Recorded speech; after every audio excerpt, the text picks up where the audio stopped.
Good morning. Om Shanti.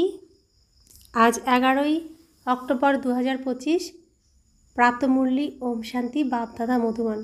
बाप दादा बोलছেন, মিঠে মিঠে बच्चे, তোমাদের কর্তব্য হলো সকলকে স্থায়ীভাবে সুখ আর শান্তির রাস্তা বলে দেওয়া।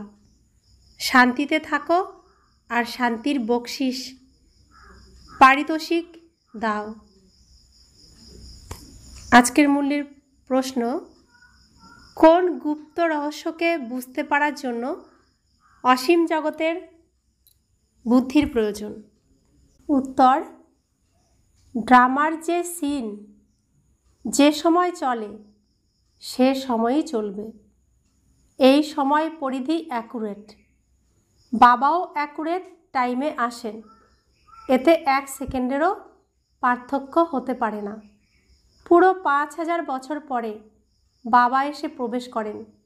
এই গূঢ় রহস্যকে বুঝতে পারার জন্য অসীম জগতের বুদ্ধির প্রয়োজন। তো আমরা শাস্ত্র শুনেছি, পড়েছি, জেনেছি। ভগবান বলছেন, আমি নিজ মায়া বলে নিজেকে সৃষ্টি করি, আমি আমার পরিচয় দিই। যতক্ষণ আমি আমার পরিচয় না দিই আমাকে কেউ চিনতে পারে না, জানতে পারে না, বুঝতে পারে না। ভগবান এসে যখন আমাদের পরিচয় দিচ্ছেন আর কোটির মধ্যে কেউ কেউ তাকে চিনতে পারছেন, এই ঘটনা বাস্তবে আমরা দেখছি, তখন শাস্ত্রের প্রতি বিশ্বাস আর এই নাটকের প্রতি বিশ্বাসও আমাদের জন্মেছে। এই গূঢ় রহস্যকে আমরা জেনেছি, বুঝতে পেরেছি, আর এই পৃথিবীর নাটকটাকেও আমরা বুঝতে পেরেছি। এই ব্রহ্মাণ্ডের যে রহস্য, গূঢ় রহস্য, এই রহস্যকেও আমরা বুঝেছি, জেনেছি। আজকের মূল্যের প্রথমে গীত বেজেছে, দুনিয়া বদলে যায় যাক, আমরা বদলাবো না। বদল যায় দুনিয়া, না বদলেঙ্গে হাম তুমহারি কসম। তো দুনিয়া পাল্টে যায় যাক। আমি তো পিতাকে চিনেছি, নিজেকে চিনেছি, আমি কখনোই পাল্টাবো না। কিন্তু এই রাস্তা হলো পাল্টে যাওয়ার রাস্তা। এখানে পাণ্ডবদের মধ্যে কে জিতেছিল? কে সিংহাসনে বসেছে? 5 পাণ্ডবের মধ্যে যুধিষ্ঠির। বাকিগুলো কি হয়েছে? হারিয়ে গেছে। সেই গুণ আমাদেরকে, সেগুলো এখন নিজেকে দেখতে হবে যে যুধিষ্ঠিরের গুণ আমার মধ্যে আছে না, আমার মধ্যে নকুল সহদেবের মতো আমি, না অর্জুনের মতো আমি, না ভীমের মতো আমি। কার মতো? নকুল সহদেব কেমন? না দ্রৌপদীর মতো আমি। দ্রৌপদীও তো সাথী ছিল, তো সেই তাদের মতো আমি দুর্বল নই তো। আমি যুধিষ্ঠিরের মতো, তো যুধিষ্ঠিরের মতোই হতে হবে আমাদেরকে, তবে আমরা সিংহাসনে বসতে পারবো। পাণ্ডব হলেও, এই ব্রহ্মাকুমারী হলেও যে সিংহাসনে পৌঁছাবো, সিংহাসনের কাছে, তাও কিন্তু সম্ভব না। তো আমাদেরকে যুধিষ্ঠিরের মতোই হতে হবে। আমাদের লক্ষ্য আর লক্ষ্যে পৌঁছাতে হবে। ওম শান্তি। আত্মারূপী বাচ্চাদের প্রতি পরমাত্মা পরমপিতা বাবা বসে বোঝাচ্ছেন, বাচ্চাদের রাস্তা বলে দিচ্ছেন শান্তিধাম আর সুখধামের। তা আমরা প্রথমে কোথায় যাব? বাড়ি যাব। বাড়ি গিয়ে আবার কি করব? চলে আসবো এই স্টেজে, সুখধামে। আমরা কি পরশুদিনের মূল্যতে বাবা কি বলেছেন? আমরা শুধু টাচ করব আর চলে আসব। আমরা আমাদের বাড়িতে থাকি না, আমরা সবসময় এই ধরাধামে কর্তব্য করি। তাই প্রথমে যেতে হবে বাড়িতে, শান্তিধামে, তারপরে আসতে হবে সুখধামে, শ্রীকৃষ্ণের রাজ্যে, বৈকুণ্ঠে। আমরা প্রথম সিনেই আসব এই স্টেজে। যখন শ্রীকৃষ্ণ আসবে আমরাও আসব। তো এতটা উপযুক্ত আমাদের হতে হবে। এই সময় সব মানুষ বিশ্বে কি চায়? শান্তি চায়। প্রত্যেকেই ইন্ডিভিজুয়ালি, এককভাবে চায়, আর বিশ্বেও শান্তি চায়। নিজের জন্যও শান্তি চায়, আর চায় যে সব জায়গায়, সারা পৃথিবীতে শান্তি স্থাপন হয়ে যায়। আর এর জন্য কি হচ্ছে? শান্তি সম্মেলন, নানানভাবে নানান প্রোগ্রাম হচ্ছে যাতে পৃথিবীতে শান্তি থাকে। সরকারও চায়, মানুষও চায়, প্রত্যেকেই চায়। প্রত্যেকেই বলে মনের শান্তি চাই। এখন সেটাও কোথা থেকে পাওয়া যেতে পারে? শান্তির সাগর তো হলেন একমাত্র বাবা। যার থেকে উত্তরাধিকার প্রাপ্ত হয়ে থাকে। ইন্ডিভিজুয়ালিও পাওয়া যায়, হোলসেলেও পাওয়া যায়, অর্থাৎ সকলেই পায়। আমি একা যদি এখানে বসি আর শান্তির সাগর বাবাকে স্মরণ করি, তার শান্তি আমি পাবো। আর যখন আমরা সব ভাইয়েরা মিলে এখানে বসবো, বাবার থেকে শান্তি নেব, তখন পাওয়ারফুল শান্তি একসাথে পাওয়া যায়।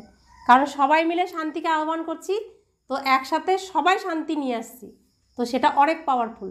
তাই আমরা এই সংগঠনে বসে সবাই মিলে বাবার থেকে শান্তি নিলে সেই শান্তির প্রকম্পন আকাশ বাতাস সম্পূর্ণ এই বিশ্ব ব্রহ্মাণ্ডে ছড়িয়ে যায়, সমস্ত আত্মা, গাছপালা, পাহাড় পর্বত সবার মধ্যে ছড়ায়। সেই জন্য সাংগঠনিকভাবে আমাদের এই যোগ তপস্যা করতে হয়। তাই বলছে যে ইন্ডিভিজুয়ালি মানে প্রত্যেকে আলাদা আলাদাভাবেও পায়, আবার হোলসেলেও পায়, অর্থাৎ সকলেই পায়। যে বাচ্চারা অধ্যয়ন করে বুঝতে পারে যে আমরা শান্তির উত্তরাধিকার নেওয়ার জন্য নিজেরও পুরুষার্থ করছি আর সকলকে রাস্তা বলে দিচ্ছি। বিশ্বে তো শান্তি হতেই হবে, চাই কেউ উত্তরাধিকার নিতে আসুক বা নাই আসুক। বাচ্চাদের কর্তব্য সব বাচ্চাদের শান্তি প্রদান করতে হবে।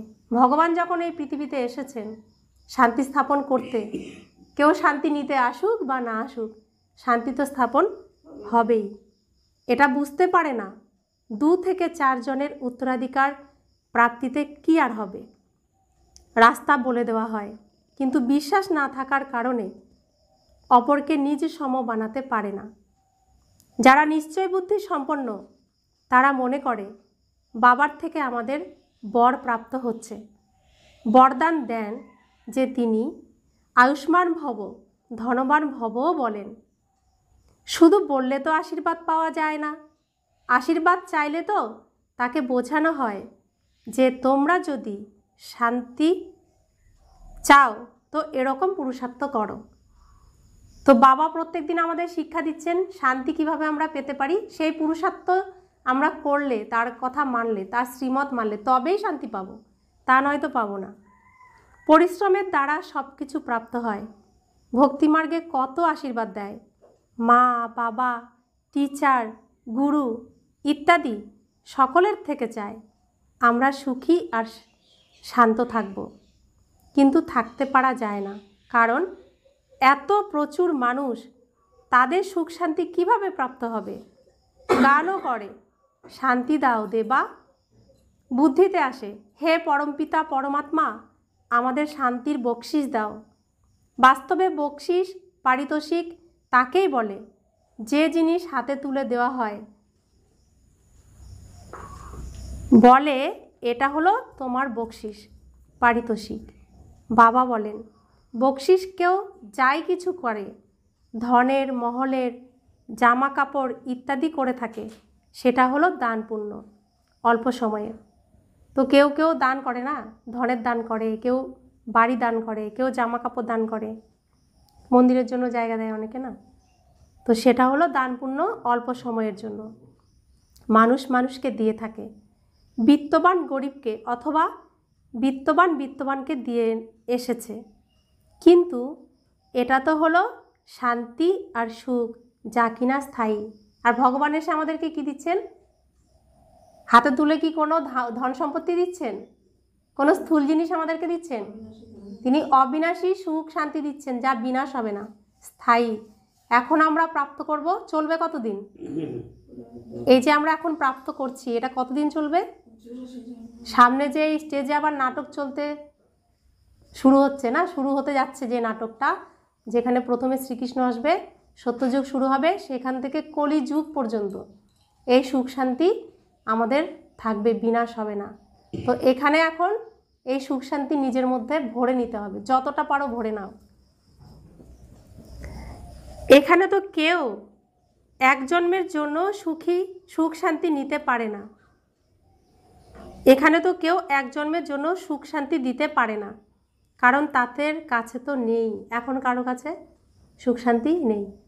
সবাই সবাইকে কথা দেয় তোমাকে আমি মানে কোনো কষ্টই করতে দেব না, তুমি একবার আমার কাছে থাকো।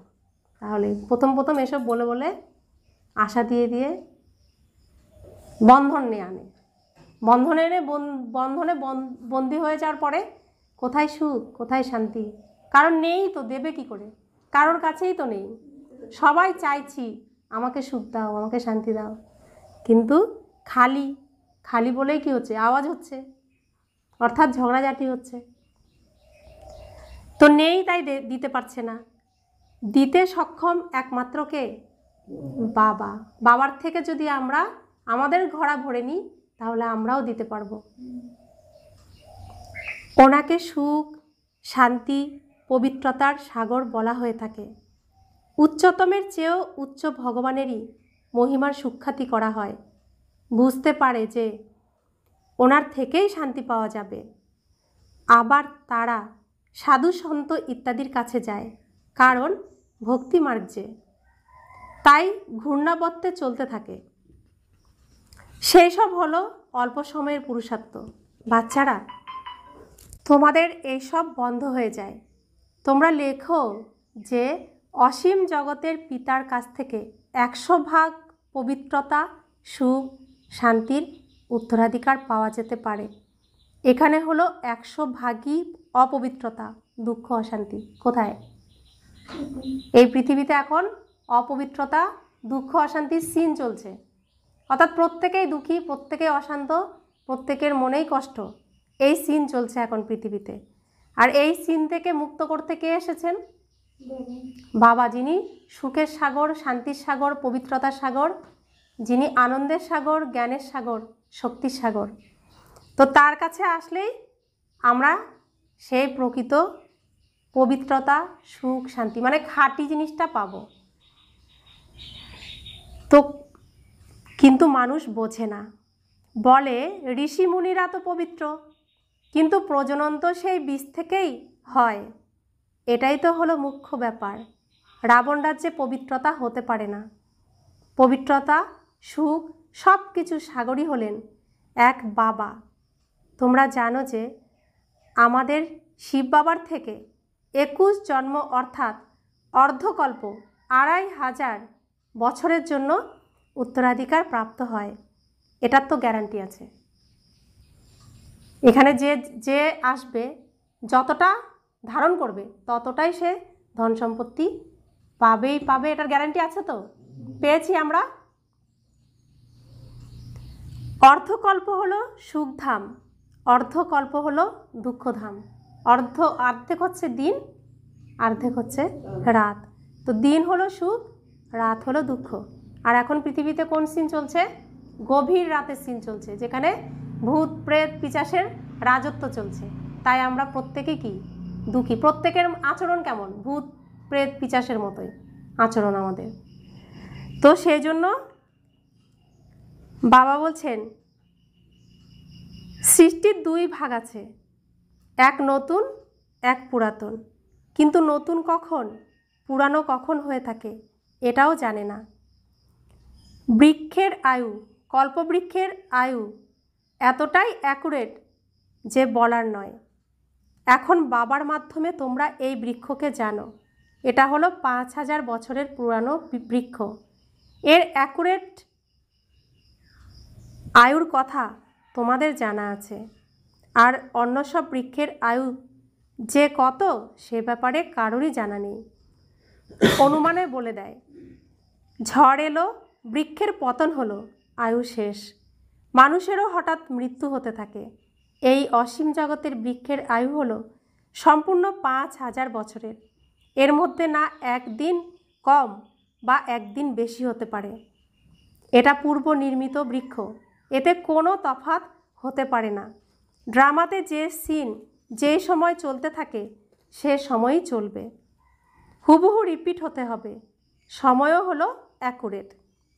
বাবাকেও নতুন দুনিয়া স্থাপন করতে আসতে হয়। অ্যাকুরেট অর্থাৎ নির্দিষ্ট টাইমে তিনি আসেন। এই ক্ষেত্রে 1 সেকেন্ডেরও পার্থক্য হয় না। তো বাবা বলছেন, আমাদের এখন এই অসীম জগতের বুদ্ধিও হয়েছে, তোমরাই বুঝতে পারো। সম্পূর্ণ 5000 বছর পরে বাবা এসে প্রবেশ করেন। সেজন্য শিবরাত্রি বলা হয়। কৃষ্ণের জন্য জন্মাষ্টমী বলা হয়, শিবের জন্য জন্মাষ্টমী বলা হয় না। শিবের রাত্রি বলা হয়, কারণ জন্ম যদি হয় তবে তো মৃত্যুও হবে। তো শিব বাবার জন্ম হয়, মৃত্যু হয়, তিনি জন্ম মৃত্যু রহিত, তাই তো? তিনি কলিযুগে আসেন এই ঘোর অন্ধকারকে দূর করতে, নিজ মায়া বলে নিজেকে তিনি সৃষ্টি করেন। শ্রীকৃষ্ণের অন্তিম জন্মের অন্তিম শরীরে তিনি প্রবেশ করেন, প্রবেশ করে শ্রীকৃষ্ণের মুখের দ্বারা, অর্থাৎ শ্রীকৃষ্ণের অন্তিম জন্মের অন্তিম শরীরের মুখের দ্বারা তিনি এই সত্য গীতা জ্ঞান আমাদেরকে শোনাচ্ছেন। তাই বলা হয় শিবরাত্রি। আর বাকি সমস্ত দেবী দেবতার জন্য বলা হয় জন্মদিন, শ্রীকৃষ্ণের জন্য বলা হয় জন্মাষ্টমী, কিন্তু শিব বাবার ক্ষেত্রে বলা হয় শিবরাত্রি, কারণ তিনি কল্যাণকারী, রাত্রে আমাদের কল্যাণ করতে এসেছেন, ঘোর অন্ধকারে ভূত পেচাসের হাত থেকে আমাদেরকে রক্ষা করতে এসেছেন। তো তার জন্ম হয় না, তিনি প্রবেশ করেন, মায়া বলে নিজেকে সৃষ্টি করেন, তাই তার জন্মও হয় না, মৃত্যুও হয় না। মানুষের জন্য বলা হবে জন্মদিন, শিবের জন্য শিবরাত্রি বলা হয়। দুনিয়া এই ব্যাপারে কিছু জানে না। তোমরা বুঝতে পারো শিবরাত্রি বলে কেন, জন্মাষ্টমী বলে না কেন। ওনার জন্ম হলো দিব্য, অলৌকিক, যা আর কারোর হতে পারে না। এটা কেউ জানে না শিব বাবা কখন কিভাবে আসেন। শিবরাত্রির অর্থ কি তোমরাই জানো। এটা হলো অসীম জগতের রাত, ভক্তির রাত। ভক্তির রাত সম্পূর্ণ হয়ে দিনের উদয় হয়। ব্রহ্মার রাত আর দিন তো আবার ব্রাহ্মণদেরও। ব্রহ্মার রাত অর্থাৎ আমাদেরও রাত, ব্রহ্মার দিন অর্থাৎ আমাদেরও দিন। একজন ব্রহ্মার খেলাই শুধু কি চলে নাকি? এখন তোমরা জানো যে এখন দিন শুরু হতে হবে। এখন হচ্ছে সৃষ্টির কি ভোরবেলা, কারণ জ্ঞান সূর্য এসেছেন, জ্ঞানের প্রদীপ জ্বালিয়েছেন, আমাদের আত্মারূপী প্রদীপদেরও জ্বালাচ্ছেন। তো কি হচ্ছে? অন্ধকার কেটে আলো হচ্ছে। তো আমরা এখন জ্ঞানের আলোয় চলে এসেছি, তাই অন্ধকার মুক্ত হয়ে গেছি। তো এখন রাত শেষ হয়ে শুরু হবে দিন। এই ঈশ্বরীয় পাঠ পড়তে পড়তে গিয়ে নিজ গৃহে পৌঁছাবে, আবার ফিরে আসবে। তো এই পড়াশোনার দ্বারা আমরা কি হব? পবিত্র হব, শুদ্ধ পবিত্র আত্মা, যে এই শরীরের মালিক, এই শরীরকে এখানে ত্যাগ করে ফিরব কোথায়? ঘরে। ঘরে টাচ করে আবার কোথায় আসব? এখানেই আসবো আবার অভিনয় করতে। তো বাবা বলছেন এই ঈশ্বরীয় পাঠ পড়তে পড়তে গিয়ে নিজ গৃহে পৌঁছাবে, আবার দিনে আসবে। অর্ধকল্প দিন আর অর্ধকল্প রাত গাওয়া হয়, কিন্তু কারোর বুদ্ধিতে আসে না। ওরা তো বলবে কলিযুগের আয়ু 40,000 বছর বাকি আছে, সত্যযুগের হলো 1,00,000 বছর। তবে অর্ধেক অর্ধেকের হিসাব তো দাঁড়ালো না। এদিকে মুখে বলছে অর্ধেক দিন অর্ধেক রাত, তাহলে যদি কলিযুগ এখনও 40,000 বছর বাকি থাকে আর সত্যযুগ যদি 1,00,000 বছর হয়, তাহলে হিসাব কি করে মিলছে? কলিযুগ আর সত্যযুগ তো সমান সমানই হবে, ত্রেতা যুগ আর দাপর যুগ সমান সমান হবে, তাই তো? সকাল 6টা থেকে দুপুর 12টা, দুপুর 12টার থেকে সন্ধ্যে 6টা সমান সমান না? সন্ধ্যে 6টা থেকে রাত 12টা, রাত 12টার থেকে সকাল 6টা সমান সমান না? তাহলে 1,00,000 বছর হলে কি করে হিসাব মিলবে? সমান সমান কি করে হবে? হিসাব মিলবে না, তাই না? তো এগুলো আমাদের বুদ্ধি দিয়ে বিচার করতে হবে। তবে অর্ধেকের হিসাব তো দাঁড়ালো না। কল্পের আয়ু কত তা কেউ জানে না। তোমরা সমগ্র বিশ্বের আদি মধ্য অন্তকে জানো। কে জানাচ্ছেন আমাদেরকে এই সত্য ঘটনা? বাবা এসে জানাচ্ছেন সমস্ত রহস্য, তবেই তো আমরা জানি। 5,000 বছর পর পর সৃষ্টিচক্র আবর্তিত হতে থাকে। বিশ্ব তো আছেই, সেখানে ভূমিকা পালন করতে করতে মানুষই বিরক্ত হয়ে যায়। এ কেমন আবাগমন, আসা যাওয়া! যদি 84 লক্ষ জন্মের আবাগমন হতো তো না জানি কি হতো। না জানার ফলে কল্পের আয়ুও বড় বানিয়ে দেয়। এখন তোমরা বাচ্চারা বাবার সম্মুখে পড়াশোনা করছো। তো এই পৃথিবীতে যে নাটকটা চলছে, সিনেমাটা চলছে, এখানে হায়েস্ট কটা চরিত্র পাওয়া যায়? 84টা চরিত্র পাওয়া যায়। তো আমরা সবাই তো 84 চরিত্র পাইনি, তবুও এই দুঃখের সিনে এসে আর এই চরিত্র ভালো লাগছে না। সবাই বলছে আর ভালো লাগছে না, মুক্ত করো ওইখান থেকে, মুক্ত করো। যদি 84 লক্ষ চরিত্র আমরা এখানে অভিনয় করতাম তাহলে কি জানি না হতো। বাবা বলছেন, চিন্তা করছেন বাবা, যে বাচ্চাদের কী না অবস্থা হয়ে যেত। না জানার ফলে কল্পের আয়ুও বড় বানিয়ে দেয়। এখন তোমরা বাচ্চারা বাবার সম্মুখে পড়াশোনা করছো, ভিতরে ভিতরে ভাবনা আসে আমরা প্র্যাকটিক্যালে বসে আছি। পুরুষোত্তম সঙ্গম যুগকেও অবশ্যই আসতে হবে। কখন আসে, কিভাবে আসে, এটা কেউই জানে না। তোমরা বাচ্চারা জানো বলে কত গদগদ হয়ে যাওয়া উচিত। তা আমরা এখন সমস্ত রহস্যকে জানছি, এই সৃষ্টির সমস্ত রহস্যকে জানছি। তাহলে আমি যখন জানছি, তাহলে কতটা নিজের মধ্যে খুশি থাকা উচিত যে আমি জানি। ভগবানের মধ্যে যে জ্ঞান আছে সেই জ্ঞান এখন আমার মধ্যেও আছে। তো টুনটুনির গল্প আছে না, রাজার ঘরে যে ধন আছে আমার ঘরেও সে ধন আছে। টুনটুনি কত খুশি, তাহলে আমরা খুশি হচ্ছি না কেন? আসল রাজার ধন তো আমরা পেয়েছি না। তাহলে তোমরাই প্রতিকল্পে উত্তরাধিকার প্রাপ্ত করো, অর্থাৎ মায়ার উপর বিজয় প্রাপ্ত করো, আবার পরাজিতও হও। এটা হলো অসীম জগতের হার আর জিত। সেই সব দাপরের রাজাদের তো অনেক হার জিত হতে থাকে, অনেক লড়াই লাগতে থাকে। ছোট লড়াই লাগলে বলে দেয় এখন আমরা জিতেছি। কি জিতেছে? সামান্য টুকরোকে জিতেছে। দাপর যুগে কি রাজ্য স্থাপন, লড়াই করে মারা, মানে এই রাজ্যের সাথে আরেক রাজা, শক্তিশালী রাজা দুর্বল রাজার সাথে লড়াই করে রাজ্য জয় করে নেয়। তো এক টুকরো ভূমি তো জয় করে, আর কি জয় করে? বড় লড়াইতে হারলে তো আবার ঝান্ডা ফেলে দেয়। সবার প্রথমে এক রাজা থাকে, তারপর আর সব বৃদ্ধি পেতে থাকে। সর্বপ্রথমে তো এই লক্ষ্মীনারায়ণের রাজ্য ছিল, তারপর আর সব রাজাদের আসা শুরু হলো। যেমন পোপের দেখানো হয়, প্রথমে একজন ছিল, তারপর আরও পোপ বসতে থাকলো। কারোর মৃত্যুর তো আর ঠিকানা নেই না, কে কখন মরবে কোনো ঠিকানা কারোর জানা নেই। বাচ্চারা তোমরা জানো যে বাবা আমাদের অমর বানাচ্ছেন, অমরপুরীর মালিক তৈরি করছেন। কত খুশি হওয়া উচিত। তা আমরা কে এখন? আত্মা। আত্মা মরে কখনো? আত্মার বিনাশ হয় কখনো? হয় না। আমার পিতাকে পরমাত্মা, তার বিনাশ হয় কখনো? হয় না। তো আমি পরমপিতা পরমাত্মা শিব বাবার সন্তান, আমি আত্মা, আমি অবিনাশী অমর, কাল আমাকে খেতে পারে না, আমি অমরপুরীর মালিক। তো যে নিজেকে আত্মা মনে করে, অমর মনে করবে, সেই অমরপুরীর মালিক হতে পারবে। তাই বাবা বলছেন যে আমাদেরকে বাবা বানাচ্ছেন। কি বানাচ্ছেন? অমর বানাচ্ছেন, অমরপুরীর মালিক তৈরি করছেন। কত খুশি হওয়া উচিত। এটা হলো মৃত্যুলোক। আমরা আছি কোথায়? মৃত্যুলোকে। সবার মরার ভয় এখানে, কিন্তু আমাদের কি ভয় আছে? আমরা মরব না, আমাদের মৃত্যু নেই। আমরা কি করব? আমাদের এই পুরানো বস্ত্র, শরীররূপী বস্ত্রকে ত্যাগ করব। ওটা হলো অমরলোক। এই ব্যাপারটা নতুন কেউ বুঝবে না, তাদের মজা লাগবে না যতটা পুরানোদের লাগবে।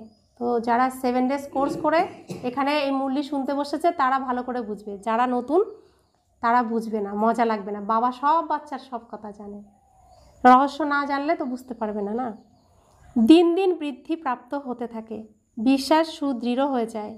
এক্ষেত্রে সহনশীলতা হওয়া খুবই জরুরি। এটা হলো আসুরি দুনিয়া, দুঃখ দিতে দেরি করে না। তোমাদের আত্মা বলে এখন আমরা বাবার শ্রীমত অনুযায়ী চলছি, আমরা আছি সঙ্গম যুগে, তাছাড়া সব কলিযুগে আছে। আমরা এখন পুরুষোত্তম হয়ে উঠছি। পুরুষের মধ্যে উত্তম পুরুষ অধ্যয়নের দ্বারাই হয়। তাহলে পুরুষের মধ্যে উত্তম পুরুষ কে? শ্রীকৃষ্ণ। শ্রীকৃষ্ণের আত্মা পুরুষের মধ্যে উত্তম পুরুষ, তিনি মর্যাদা পুরুষোত্তম। তো তার রাজ্যে যেতে গেলে প্রত্যেককেই পুরুষোত্তম হতে হবে। সমস্ত পুরুষদের মধ্যে, অর্থাৎ সমস্ত আত্মাদের মধ্যে শ্রেষ্ঠ আত্মা হতে হবে। আর কিসের দ্বারা হব এই শ্রেষ্ঠ আত্মা? পুরুষোত্তম কিভাবে হব? এই শিব বাবা আমাদের পিতা যা পড়াচ্ছেন, এই জ্ঞান ধারণ করলে, এই অধ্যয়নের দ্বারা, এই পড়াশোনার দ্বারাই সম্ভব। পড়াশোনার দ্বারাই চিফ জাস্টিস ইত্যাদি হয়, তাই না? লৌকিকেও পড়াশোনার দ্বারাই কিন্তু সবাই উচ্চ পদ প্রাপ্ত করে। তো ভগবানের পড়াশোনা করলে তবে ভগবানের ঘরেও উচ্চ পদ প্রাপ্ত করব।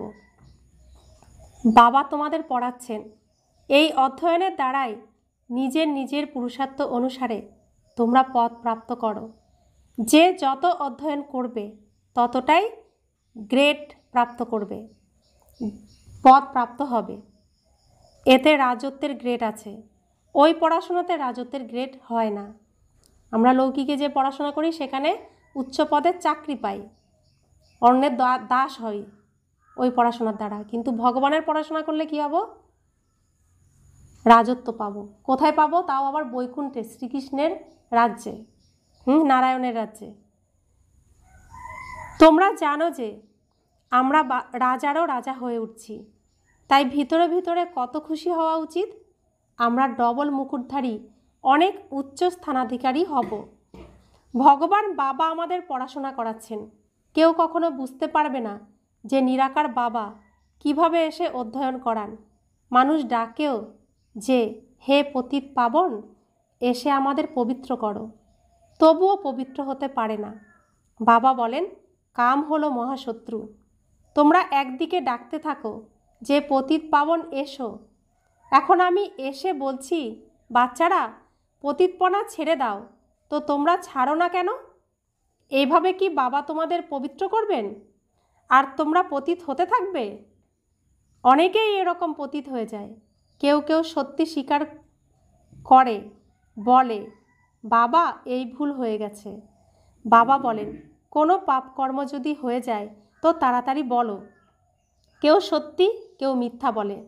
যে জিজ্ঞাসা করেন, কে জিজ্ঞাসা করেন? আমি কি আর সকলের ভিতরে বসে জানবো? কে জিজ্ঞাসা করবে? কেউ জিজ্ঞাসা করবে না, বাবাও জিজ্ঞাসা করবে না। আমি কি সকলের ভিতরে বসে বসে জানবো? এ তো হতে পারে না। আমি আসি শুধু মত দিতে। পতিত পাবন বাবা, যিনি সদা পবিত্র, শুদ্ধ, এতটাই শুদ্ধ, এতটাই পবিত্র যে ওই স্থানে আর কেউ পৌঁছাতে পারে না। তিনি এক আর অন্যতম। সেই উচ্চস্থানে তিনি একজনই থাকেন, আর কেউ সেখানে পৌঁছাতে পারে না। এত শুদ্ধ পবিত্র বাবা তিনি এই ধরাধামে আসেন। কী উদ্দেশ্যে আসবেন? নিশ্চয়ই তার সমান পবিত্র বানাতেই আসবেন। কারণ তিনি যা রচনা করবেন তা তো পবিত্রই হবে, কারণ তার মধ্যে তো পবিত্রতার গুণই আছে। তো তিনি যেই দুনিয়া রচনা করবেন সেই দুনিয়া হবে শুদ্ধ পবিত্র। আর আমরা আত্মাদের ধর্মও হলো শুদ্ধ পবিত্র। আমরা আমাদের ঘর পরমধামে শুদ্ধ পবিত্রই থাকি। তাহলে তার রচনা স্বর্গ, সেই স্বর্গের সুখ পেতে গেলে আমাকেও তো শুদ্ধ পবিত্র হতে হবে। তাহলে সর্বপ্রথমে পবিত্রতার গুণটাকেই আমাকে ধারণ করতে হবে। পবিত্রতার গুণ ধারণ করলে বাকি সব গুণ আসতেই থাকবে আমার মধ্যে। তো প্রথম মুখ্য হলো পবিত্রতার গুণ। পবিত্রতার দ্বারাই সমস্ত প্রাপ্তি হয়। পবিত্রতাই হলেন জননী, সব গুণের জননী, সুখ শান্তির জননী। পবিত্র দুনিয়ায় যেতে হলে, অমরলোকের অমরত্ব পেতে হলে, অমরলোকের রাজত্ব পেতে গেলে, রাজা হতে গেলে, মহারাজা হতে গেলে প্রথম শর্তই হলো, প্রথম গুণই হলো পবিত্রতার গুণকে ধারণ করা। কারণ পবিত্রতার সাগর, পবিত্রতার রাজ্যই স্থাপন করতে এসেছেন, যেখানে কোনো বিকার থাকে না, যেখানে সম্পূর্ণ নির্বিকারীরাই পৌঁছাতে পারে। তো সেই নির্বিকারী স্থানে, শুদ্ধ পবিত্র স্থানে আমরা বসবাস করার ইচ্ছা রাখি, স্বপ্ন দেখি। তো সেখানে বসবাস করতে গেলে আমাকে উপযুক্তও তো হতে হবে, বসবাসযোগ্য হতে হবে, যোগ্যতা অর্জন করতে হবে। তো যোগ্যতা অর্জনের প্রথম মন্ত্রই হলো পবিত্রতা গ্রহণ করা। শুধু শরীর পবিত্র নয়, মন পবিত্র, ভাবনা পবিত্র, অন্ন পবিত্র, সব পবিত্রতাকেই ধারণ করতে হবে। তন মন ধন সম্বন্ধ সম্পর্কেও আমাদের পবিত্র থাকতে হবে। সর্বক্ষেত্রেই আমাদের পবিত্রতা গ্রহণ করতে হবে, পবিত্র দুনিয়ায় পবিত্র রাজধানীতে যাওয়ার জন্য। তাই বাবা বলছেন, পবিত্র না হলে তোমাদেরই লোকসান। পরিশ্রম করে পবিত্র থেকে আবার পতিত হয়ে যাবে, তবে তো যা উপার্জন করলে সব চলে যাবে। লজ্জা হবে যে আমরা নিজেই পতিত হয়ে পড়েছি, তবে অপরকে কিভাবে বলবো পবিত্র হও? ভিতরে ভিতরে দংশন হবে যে আমরা কত আদেশ উল্লঙ্ঘন করেছি। এখানে তোমরা বাবার কাছে ডাইরেক্ট প্রতিজ্ঞা করো, জানো যে বাবা আমাদের সুখধাম শান্তিধামের মালিক করে তুলছেন। তিনি আমাদের সম্মুখে উপস্থিত, আমরা ওনার সামনে বসে আছি। প্রথমে এই নলেজ ছিল কি? ছিল নাকি? ছিল না। না, না কোনো গুরু এই রূপ নলেজ দিয়েছিল। যদি গুরু হতেন তবে কি শুধু একজন দুজনকে জ্ঞান দিতেন? গুরুদের ফলোয়ার্স তো অনেকেই হয়, তাই না? একজন হয় নাকি?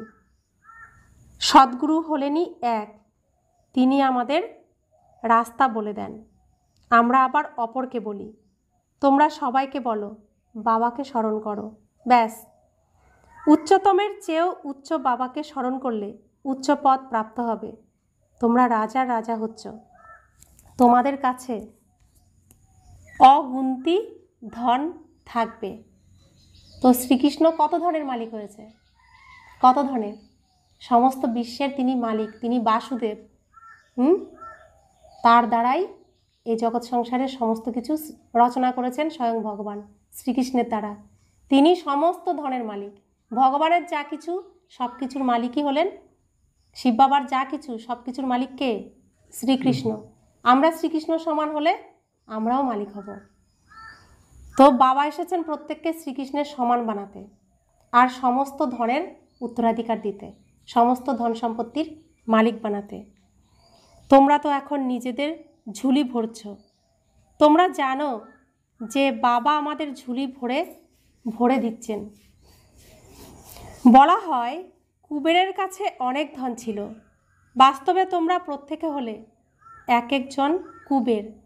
তোমাদের বৈকুণ্ঠরূপী ধন ভাণ্ডার প্রাপ্ত হয়। খোদা দোস্তেরও বন্ধুরূপে ভগবানের গল্প আছে। প্রথমে সে যাকে পেত তাকে একদিনের জন্য বাদশাহী দিত। এসব হলো দৃষ্টান্ত। আল্লাহ মানে বাবা, তিনি আলাদিন রচনা করেন, তারপর সাক্ষাৎকার হয়ে যায়। তোমরা জানো যে সত্যই আমরা যোগবলের দ্বারা বিশ্বের বাদশাহী প্রাপ্ত করি। তো আল্লাহ মানে বাবা, আর আলাদিন রচনা করেন। তো আলাদিন কে? ব্রহ্মা বাবা। তো হুকুম মেরি আঁকা মানে ব্রহ্মা বাবার মনকে কি করে দিয়েছে? সমস্ত কিছু করার শক্তি ভরে দিয়েছে, জিনের মতো। তো প্রথম আলাদিন বানিয়েছে কাকে? ব্রহ্মা বাবার শরীরকে না। তো তিনি হলেন আল্লাহ, আর আলাদিন হলেন ব্রহ্মা বাবার শরীর, আর চিরাগ হলো ব্রহ্মা বাবার আত্মা, প্রদীপ, আশ্চর্য প্রদীপ, তাই তো? তো সেখান থেকে আমরাও পাচ্ছি। আমরাও যখন এই আলাদিন হয়ে যাব, আশ্চর্য প্রদীপ হয়ে যাব, আমাদের প্রদীপও প্রজ্বলিত থাকবে, তখন আমরাও সব কিছু প্রাপ্ত করব, আর সবাইকে প্রাপ্ত করাতেও পারবো। তো আলাদিনের আশ্চর্য প্রদীপ এটা। আমরা মনকে যদি শক্তিশালী বানাই, যা ডাইরেকশন দেব তাই হবে। তো আমরাই রাজা হব, সমস্ত ধন সম্পদের মালিকও হব, তাই না? তো আত্মাকে তৈরি করতে হবে। अच्छा, मीठे मीठे सिकिलते बच्चों प्रति माता पिता बाप दादा का याद प्यार और गुड मॉर्निंग। रूहानी बाप की रूहानी बच्चों को नमस्ते। हम रूहानी बच्चों की रूहानी माता पिता बाप दादा को याद प्यार, गुड मॉर्निंग और नमस्ते नमस्ते नमस्ते। शुक्रिया बाबा, शुक्रिया बाबा, शुक्रिया। धारणार जन्य मुख्य सार। प्रथम धारणा, এই আসরিক দুনিয়াতে খুবই সহনশীল হয়ে থাকতে হবে। কেউ গালি দিক বা দুঃখ দিক, তাও সহ্য করতে হবে। বাবার শ্রীমত কখনো ছাড়তে নেই। দ্বিতীয় ধারণা, বাবা ডাইরেক্ট পবিত্র হওয়ার ফরমান আদেশ জারি করেছেন, তাই কখনো পতিত হয়েও না, কখনো কোনো পাপ হয়ে গেলে লুকিও না। তো যদি ভুল করেও ফেলে কেউ, তবু বাবার কাছে সত্যি বলে দিতে হবে। তবে প্রথমবার তিনি ক্ষমা করবেন, দ্বিতীয়বার আর ক্ষমা হবে না। দ্বিতীয়বার হলে সেই পাপের শাস্তি তাকে নিজেকেই পেতে হবে। বরদান: এক নামী আর ইকোনমির পাঠের দ্বারা দোলাচলের মধ্যেও অবিচল অনড় ভব। সময় অনুসারে বায়ুমণ্ডলে অশান্তি আর দোলাচল বৃদ্ধি হতে থাকছে। এরকম সময়ে অবিচল অনড় থাকার জন্য বুদ্ধির লাইন অত্যন্ত ক্লিয়ার হওয়া চাই। এর জন্য সময় অনুসারে টাচিং আর ক্যাচিং পাওয়ারের আবশ্যকতা আছে। একে বৃদ্ধি করার জন্য একনামী আর ইকোনমি হও। একনামী আর ইকোনমি করা বাচ্চাদের লাইন ক্লিয়ার হওয়ার কারণে বাপদাদার ডাইরেকশনকে সহজে ক্যাচ করে দোলাচলের মধ্যেও অচল অনড় থাকে। স্লোগান: স্থূল সূক্ষ্ম কামনাগুলির ত্যাগ করো, তাহলে যে কোনো কথার মোকাবিলা করতে পারবে।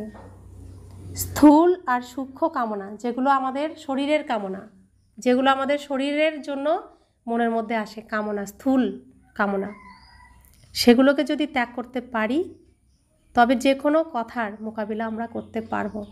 বুদ্ধি একদম ক্লিয়ার থাকবে। অব্যক্ত ইশারা: স্বয়ং আর সকলের প্রতি মনসা দ্বারা যোগের শক্তিগুলির প্রয়োগ করো। এখন মনের কোয়ালিটিকে বৃদ্ধি করো, তাহলে কোয়ালিটিযুক্ত আত্মারা নিকটে আসবে। এতে ডবল সেবা হবে, নিজেরও আবার অন্যদেরও। নিজের জন্য আলাদা করে পরিশ্রম করতে হবে না। প্রালব্ধ প্রাপ্ত আছে, এরকম স্থিতির অনুভব হবে। এই সময়ে শ্রেষ্ঠ প্রালব্ধ হলো সদা স্বয়ং সকল প্রাপ্তির দ্বারা সম্পন্ন থাকো আর অন্যদেরকে সম্পন্ন বানাও। তো এটা এই গুণটা, এই কোয়ালিটি কিভাবে আমরা প্রাপ্ত করব? কিসের দ্বারা হবে? স্বয়ং আর সকলের প্রতি মনসার দ্বারা যোগের শক্তিগুলির প্রয়োগ করলে খুব সহজেই এটা প্রাপ্ত হবে। এখন সেই সিন চলছে এখন। তাহলে কি করতে হবে? এখন এখানে সবাই মিলে যোগ করতে হবে। এক জায়গায় বসে মনসা সেবার দ্বারা সারা বিশ্বে এই আলোর, এই কিরণের শক্তিকে ছড়িয়ে দিতে হবে। তবেই কি হবে? সকল প্রাপ্তির দ্বারা সম্পন্ন থাকতে পারবো এবং অন্যদেরকে সম্পন্ন করতে পারবো। ওম শান্তি।